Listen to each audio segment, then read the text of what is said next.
My name is Varun Jain and I work with ET Retail as a senior correspondent. It gives me a great pleasure to welcome you all to the Economic Times Retail Sector Portal, ET Retail's first retail forum organized together with MISB Bokani. A lot has changed over the last few years in the way the consumers used to shop. The retail landscape of the country is changing with every passing day. With the advent of e-commerce players, the competition has also increased for the brick and mortar retailers. The kind of funding these players have received and their ability to provide discounts is possessing challenge to the brick and mortar retailers. But brick and mortar retailers are also reinventing themselves by the means of omni-channel retailing and other innovative methods so that they do not lose on their relevance in the course of long run. Today, our panelists comprising of brick and mortar retailers at ET Retail Seminar would talk and discuss their strategies to stay competitive and to counter the rapid growth of e-commerce in the country's highly competitive retail landscape. Now, I would like to take this opportunity to express my sincere thanks to the organizers and in particular our honorable speakers. Now, I would like to invite Mr. Kumar Rajagopalan, who is the CEO of Retailers Association of India, to give today's keynote address. Can we have a big round of applause for Mr. Rajagopalan?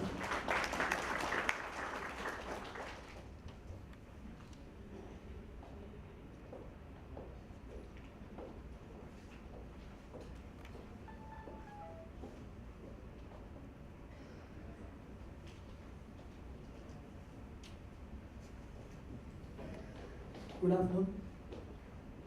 Good afternoon. Good afternoon. Thank you, Economic Times, especially the Economic Times Retail Week, to have given this opportunity for all of us to assemble.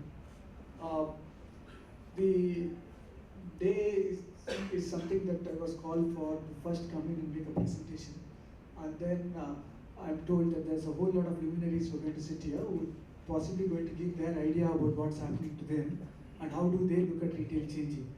But I thought to set the tone, this could be the way in which I could go about. So all of us do agree that things are changing. The game for retail is changing, and that is long and short of it. I have not specifically spoken about what should brick and mortar retailers do, because that's something that we're going to discuss as the time progresses. But some of the things that I thought should be as top of mind for some of us as a recall is what I put together. I hope it makes sense to you. Firstly, why am I here? I represent Retailers Association of India. So my bosses are all sitting here because it was created by the retailers to help retail industry flourish, especially to help modernize retail in the country. We were formed in 2004, and I think we've been doing a lot of work around three things. One is on advocacy, so we work with the government most of the times. Sometimes we take the fight to the government, but it's not often. But we do work with the government quite a bit. We also do a lot of talent development activities, because unless people in retail get developed, the industry cannot really flourish. And then of course, after people get developed, Economic Times reports about them getting very high skills and high salaries. That's a different topic altogether.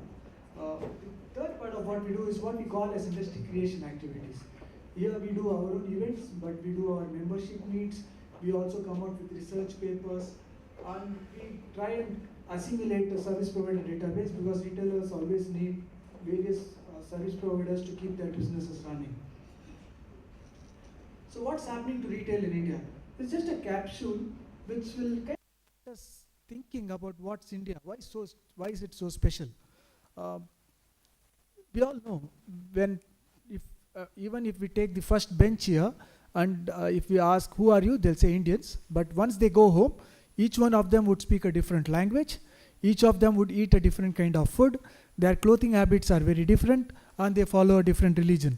And now when you travel across the country, every 100 kilometers, the country really changes. So this is more, all of us take it for granted, but as a retailer, it can sometimes make us schizophrenic, because what is winter in Delhi currently and the kind of clothes that you sell there will never ever touch the shores of Mumbai. And if it does, the retailer will shut shop soon, because those items can't be sold here in Mumbai at this time of the year. So the climate is dramatically changed. The other part is that when people come in from outside of the country, they sometimes think that they are coming into one country and they can gulp the country at one go. But that's really not the way it works in India, is it?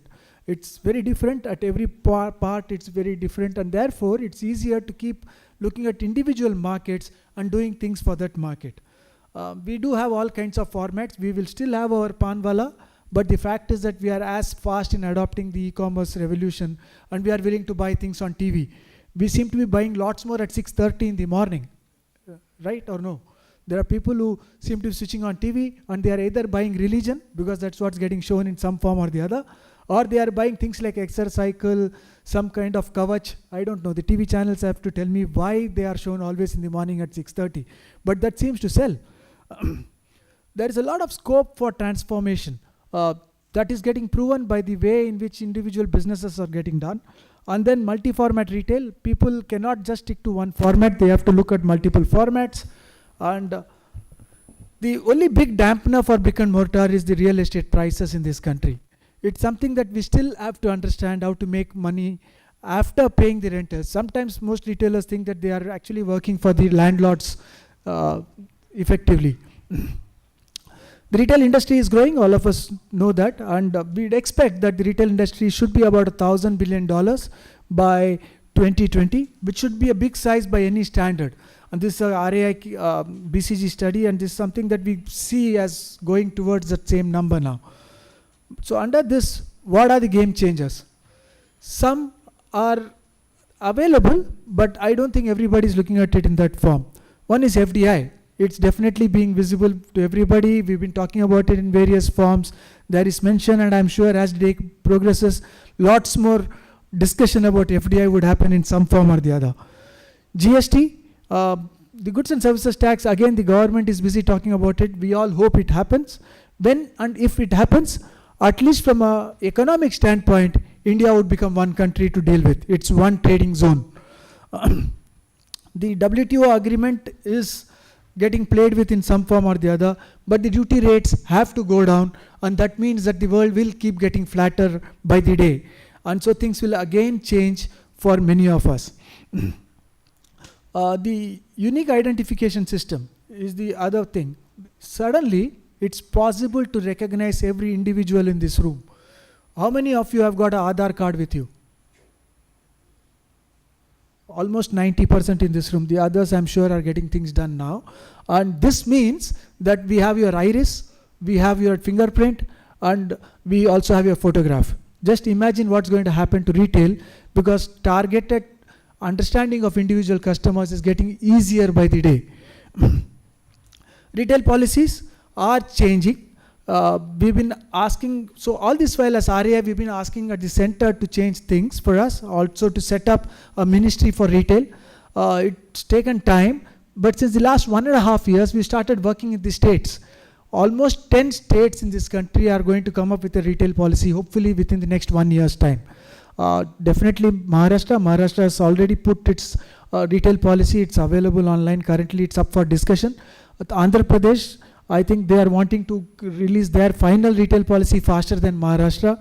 Telangana, whatever